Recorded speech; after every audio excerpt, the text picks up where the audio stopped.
Hello and welcome to Morgan Latif Presents.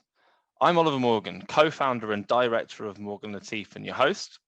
And today I'm joined by Georges Vandenhove. Georges is an experienced transformation leader. He's seen over 100 restructures, transformations, mergers, acquisitions, and turnarounds. And today he talks to me about business-driven HR leadership. We use the example of an industrial business turnaround and the value that business-driven HR leadership brought. We go on to talk about the value in general that business-driven HR leaders can have to organizations and how HR leaders should have a seat at the board. Georges, thank you so much for joining us today. Really appreciate it. So I think the first question that I'm really interested in knowing is, can you just tell us a bit what you mean about this business-driven HR leadership? Mm-hmm.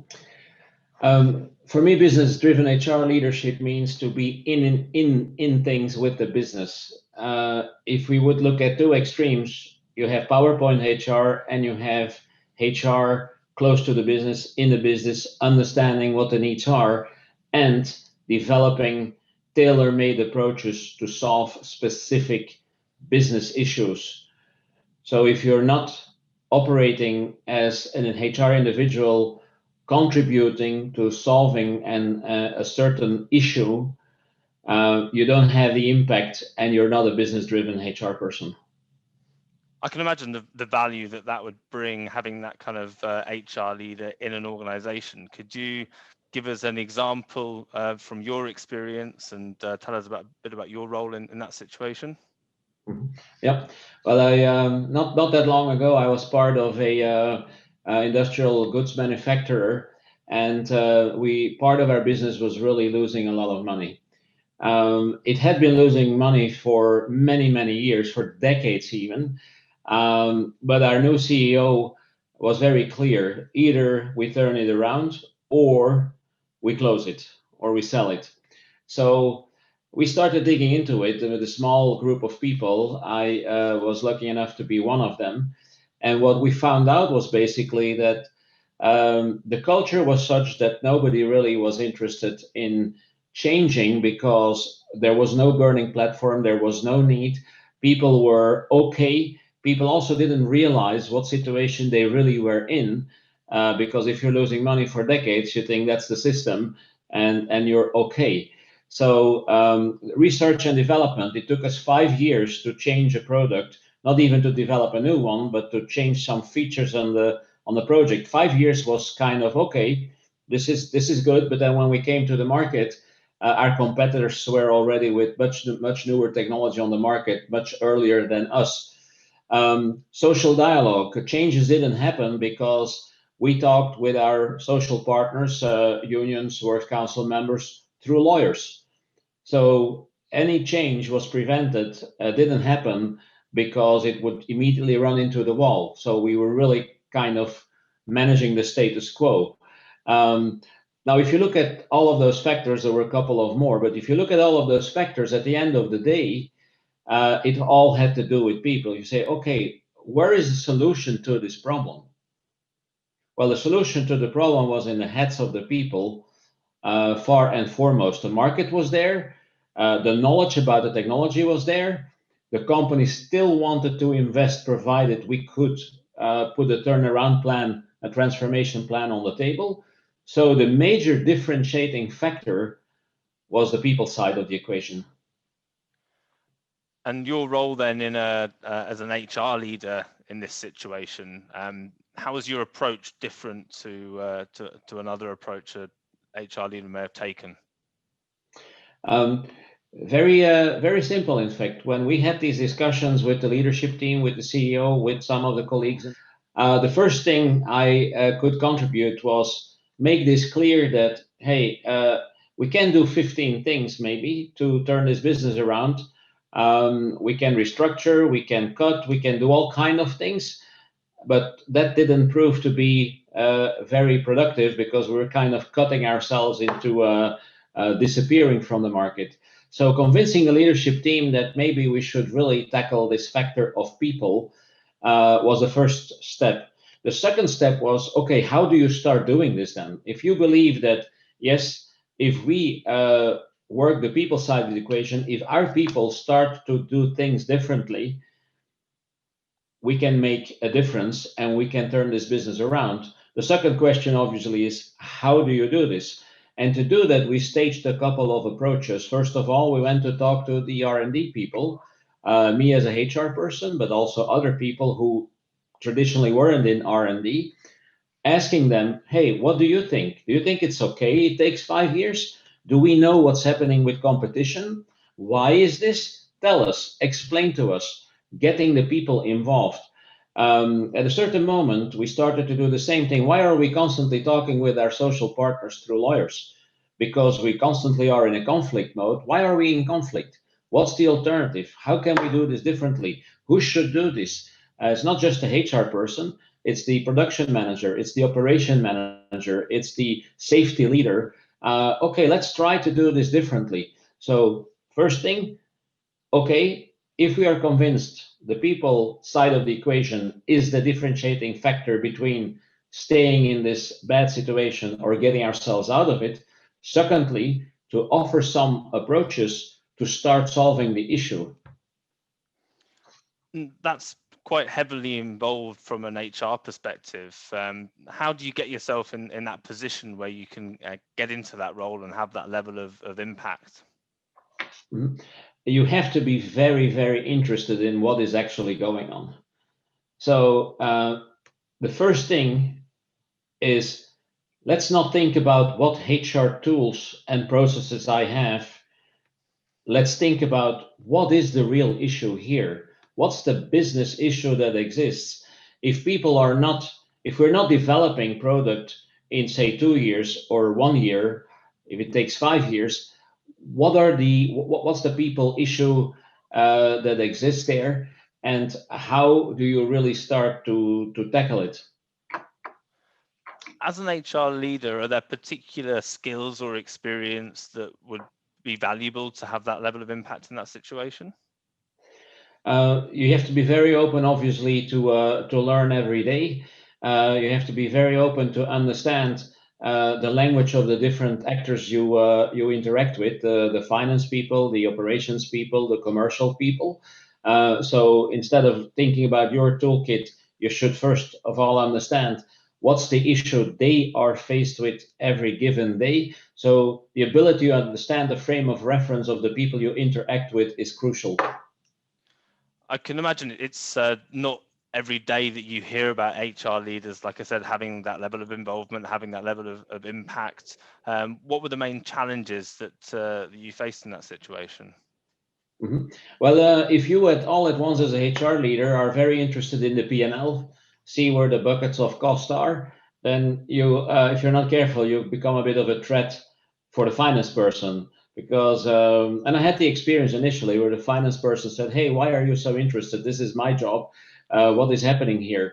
The moment the finance person understood that I wasn't there to do the job of the finance person, I was there to generally understand what the issues were and then see where the priorities were and what the people component of the equation was. For instance, if SG&A is far too high, sales and admin expenses in the business, let's understand what the components of it are. Let's understand where it is. Is it all across the board? Is it in a specific area? And then think about what are the consequences from a people point of view in the equation here, and what can we do to do something about this.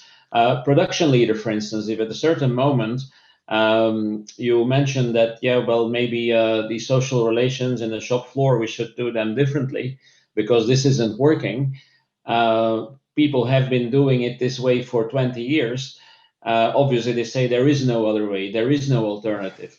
So you have to be careful that you are not a threat to people, but that they see you as an ally and that they realize that you're asking all these questions about their particular area because after that you want to apply your own expertise, understanding the issue. So moving back from this example, do you think it's then any transformation that it's more people orientated for the reasons that it often fails? Mm-hmm. I think so, because the what of the transformation is most of the time the easy part, although maybe people spend a lot of time in trying to decide what exactly should happen. In my opinion, the how is much more difficult. How are you actually going to make sure this happens? And then you come always to the same point. In fact, people make it happen. You can have theories, you can have concepts, but without people, nothing much happens. So the differentiating factor, and in our example as well of turning the business around from a heavy loss-making situation to a very nice profitability in 3-4 years time, it were the people who made the difference. So if you talk how, you talk people. And was it And the just how the is profit? Oh, sorry. Yeah. So the how is the differentiating factor. And what I very often see is organizations spend a lot of time on the what. They spend very little time on how are we going to actually make this happen. And very often their investment on the how is also not upfront. Their investment is when they're in a transformation and they're getting into difficulty, then they start investing time in thinking about how they're going to get out of that situation. So, how is more important? People are determining the how. Investing your efforts upfront is more important and more rewarding than really getting into your action, letting your people sort it out, and then at a certain moment having to reconvene and say, hey, where are we now? What are we going to do? So it's transformation is basically a people business. I do hear that a lot, where either executives are trying to change too many things too quickly and they fail to bring the people along with them, or they just don't communicate effectively. You said that the investment upfront in the how could be more valuable. Can you explain that a little bit more, what you mean there? Mm-hmm. There's a lot of companies, and we initially made that mistake as well until we learned and we corrected our approach. Especially companies, there doesn't even have to be a problem in the company. It doesn't even have to be loss making. There's a lot of energy, a lot of ideas in an organization, people eager to get going. And if you don't organize your efforts, if you don't think about how am I going to tackle this issue, but rush into it, then you're not using your resources wisely. Then you have an adverse effect if you're not careful, because you launch all these resources, you have people go in there, but you need a plan, you need an approach, you need to know who is playing which role, you need to understand who can contribute at what level. So that investment upfront in any transformation is so crucial, but companies are so eager once they've decided on the what to rush into the work and to get it done that they very often forget that step. Now, that step is the most important in the entire process, I believe. It's actually interesting that once you get through a transformation, you realize from an HR perspective that you're lacking the human capital, or you're lacking the requisite leadership skills. And if they'd have been upfront and doing an assessment of like a gap analysis in what leadership skills do we need in the future, then you might be able to make those changes quicker and be more successful in a transformation. Yeah, well, and I'll give you an example. You can have, and it's the business-driven HR approach. At a certain moment, we needed to sell rental solutions. We didn't sell the product as such. We still sold it, but it was not a big money maker. But we also sold the renting of the product by a customer. So the customer bought the big industrial machinery, or the customer rented it because of cash flow and capex investment issues. So we had a rental business all at once. You can do a very nice incentive plan and say, okay, now we sell solutions and we rent out machines. This is the plan. Everybody is going to get an incentive. That's one approach. That's what I call the ivory tower approach. Or when you understand that you're going to sell rentals, you can get some people together, some people who are actually having to do it. You can get together and you can decide on, okay, how would we incentivize people in this new selling? What is it that is important? what is it that would really make an impact? Get the people who actually are going to be confronted with this situation in the discussion, and then build an incentive plan. Which actually makes sense. And I guess if you're selling a product versus selling a solution, that the revenue generating model and the sale process is also quite different as well. Mm-hmm. Yep. And that's it's not because I am a theoretical expert on doing incentive plans that I'm necessarily going to make a great incentive plan. Mm.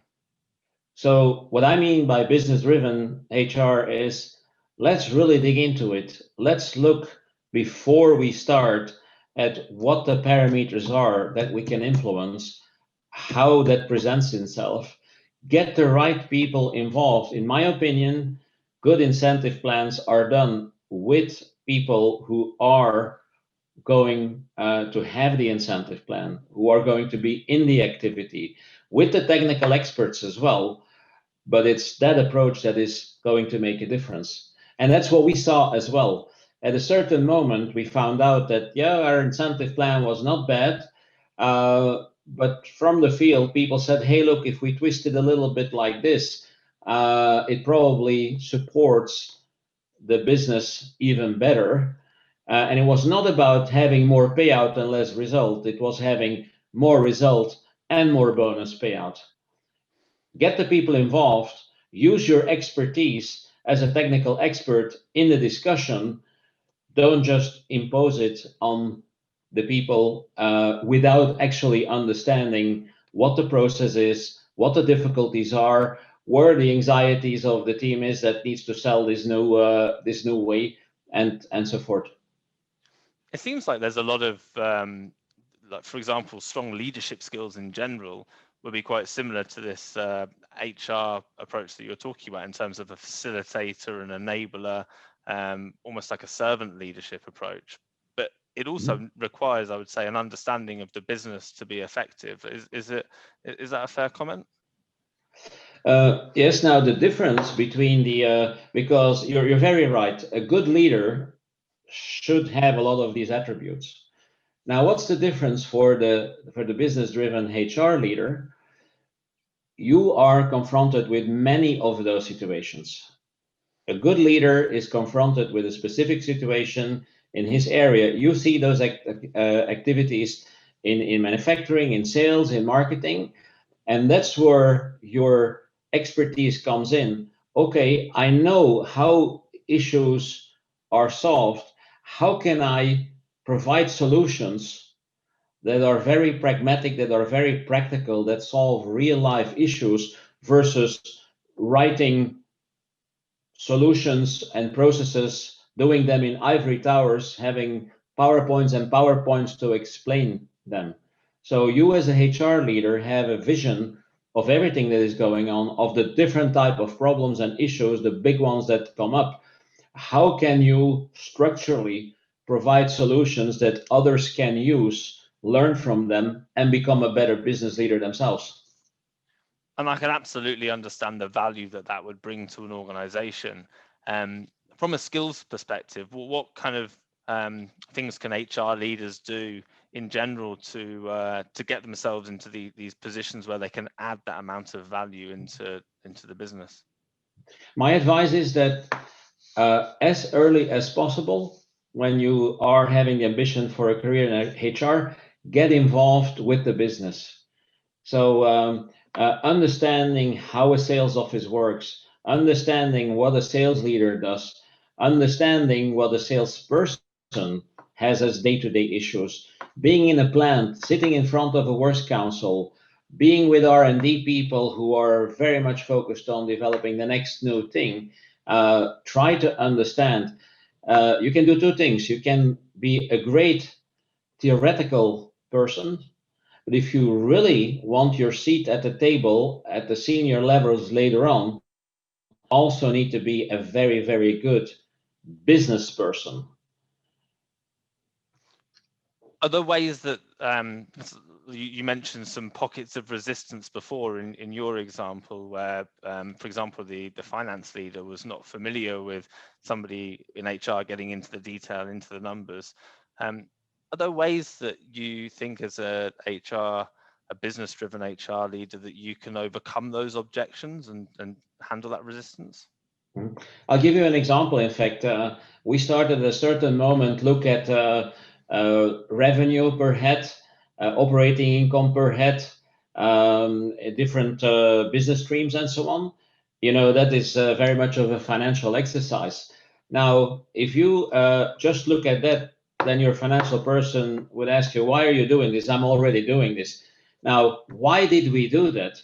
Because we build a model. Our issue that we're trying to solve was our general managers in the different countries ask every so often for additional people, and we don't have the money to invest in additional people. They ask for additional people, but if you look at the numbers, then they add more people and their revenue per person goes down. At least it should stay the same. Our idea was it has to go up, and the operating income needs to go up because we have to get ourselves from a loss-making to a profit-making situation. Now, once the finance person understood that we were asking this to really build a model we could train the general managers in, if they had this logic, okay, I have to look at these ratios, I have to understand how this works in my workforce planning. And the breakthrough was at a certain moment, we didn't have to control headcount anymore at the central level. The general managers knew exactly when headcount would be approved or not. Now, that was a nice thing for everybody in the leadership team, for HR, for the CEO, for the finance leader. So that gives you an idea of, okay, you have to understand the numbers, but you're trying to solve an issue. And with that knowledge, you can solve the issue as a HR person. So it's about clear communication and making sure that everyone knows that actually you've all got the same goal and your ambitions are aligned. Yep, you kind of link. I need those numbers because I want to link them at. We want to make sure, we want to empower our leaders locally to decide what is best for their organization. And as a HR person, we gave them a model to make sure they could decide on their workforce planning, they could build their workforce planning, and they would not be shocked when they would be asking for another 10 people. And somebody then in finance or their boss would look at it and say, hey, look, this doesn't make sense.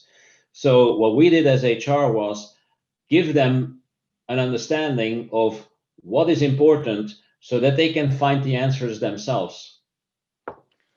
It seems like an obvious solution to have such a strong business-orientated HR leader in the organization. Why do you think more businesses don't adopt this model or approach? It's a very interesting question. I think if you look back at HR, I've been for a couple of decades in HR. At a certain moment, we had this tendency that the business leader would take over the HR work and all kind of systems and what have you would take over the administration. And what we've seen, and actually we see it even more through the COVID situation we are in now, we truly need real professionals again to help businesses be successful. People who have an understanding of what makes an employee tick, what makes a human being tick, and have to have an understanding of what is the business issue this person can help solve. I think we have been led a little bit by intellectual rhetoric, thinking that if we would explain the intellectual rhetoric, the theories, the concept, the strategies, we would be fine from a HR point of view. Now, and I'll say it very bluntly, the graveyard is full with all kind of nice theories, concepts, very great, but never used. So I think we're going into another area now where being close to the business, providing added value every day again is going to be crucial. There is no time anymore for intellectual rhetoric. There is no time anymore for nice things to have. We have to get close to the business, close to the action, understand how we can make an impact. And the interesting thing is, we don't have to ask for our seat at the table. If you're very business oriented, that's my experience, it's been my experience all along, you're asked to be at the table. People are sent to your office to say, hey, why don't you ask this guy there in HR's opinion, because he may have something interesting to say about it that can actually help you.